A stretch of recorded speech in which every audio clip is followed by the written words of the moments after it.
અમે સુરત શહેર કોંગ્રેસ સમિતિ દ્વારા ડાયમંડ એસોસિએશનના સંગઠનને રત્ન કલાકારોને જે હાલની મંદીમાં એ લોકોને છૂટા કરવાના, એ લોકોને પગાર ના મળવાનું અને રત્ન કલાકારોની આત્મહત્યા કરવાની જે ઘટનાઓ ઘટે છે તેને રોકવા માટે, રત્ન કલાકારોને મદદરૂપ થવા માટે એસોસિએશન દ્વારા ઇન્ડસ્ટ્રીયાલિસ્ટો કે કામદારો, શેઠ લોકો છે, જે કારખાનેદારો છે, તે લોકો તરફથી રત્ન કલાકારોને મદદરૂપ થાય એ માટેની રિક્વેસ્ટ કરવા આવ્યા છે.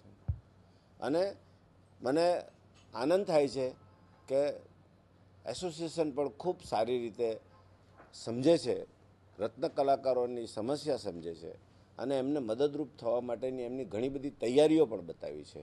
અમારા સૂચનોની પણ આપલે કરી છે અને અમે જે સૂચનો કર્યા છે તે સૂચનો પણ એમને સ્વીકાર્યા છે મહદઅંશે, અને અમારા સૂચનો અને એમના વિચારો એકબીજાના મળતા આવ્યા છે.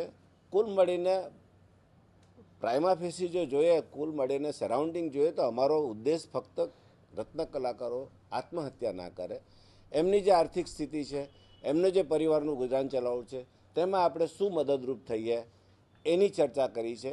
એસોસિએશન પણ સંયુક્ત રીતે તૈયાર છે. કારખાનેદારો, શેઠ લોકોને એ લોકો એમના તરફથી જે પણ સૂચન કરવાના હશે એ કરશે.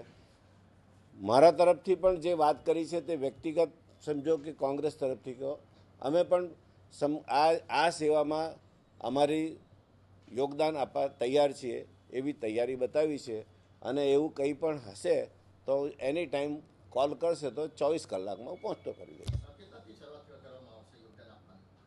એ કહ્યું તો ખરા, તમે 1 લાખ રૂપિયા તો બોલ્યા ને, આઈ એમ રેડી. 1 લાખ રૂપિયા એ તો આ કામદારો માટે કોઈ આવું કંઈ સંગઠન હોય ને એમાં એ લોકો કરવા ઈચ્છતા હોય તો વી આર રેડી.